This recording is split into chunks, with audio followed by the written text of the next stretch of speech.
La polygamie dans l'islam, c'est interdit.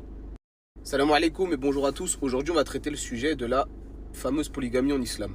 Premièrement, sachez que la polygamie en islam est interdite. La polygamie, sa définition, c'est de pouvoir contracter plusieurs unions légitimes avec un individu. En islam, ce qui est autorisé pour l'homme, c'est la tétragamie, ou alors polygamie jusqu'à 4 conjointes. Premièrement, il faut savoir qu'en islam, la tétragamie, c'est très réglementé.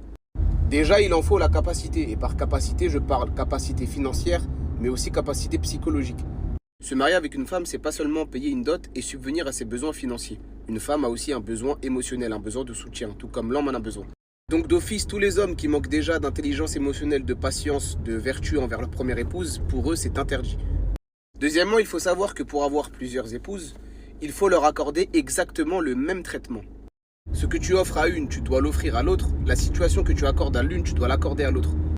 Dieu nous informe dans le verset 3 de la sourate 4 qu'il faut être le plus équitable possible et que si l'on craint de ne pas pouvoir l'être, qu'il faut s'abstenir. Et il nous explique que peu importe à quel point on essaierait d'être juste, cela nous serait impossible de l'être totalement à 100%. Donc déjà, tous les hommes qui n'ont pas la paix dans leur foyer, pour qui ça ne se passe pas bien avec leur première épouse, qui en prennent une deuxième, déjà peu importe la raison, ils sont en contradiction claire avec l'ordre qui est d'être équitable.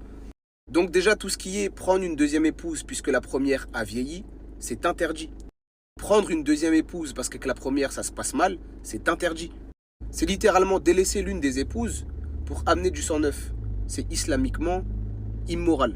Ce que la femme n'a pas le droit de refuser, c'est de dire que c'est un droit de l'homme, puisque c'est tout simplement aller contre la parole de notre Seigneur.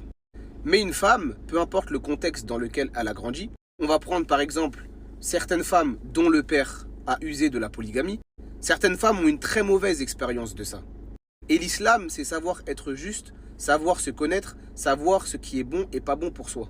Ce que la femme ne peut pas refuser, c'est que c'est un droit. Mais une femme dans le mariage ou avant de se marier a totalement le droit de dire à son homme que ça la ferait souffrir.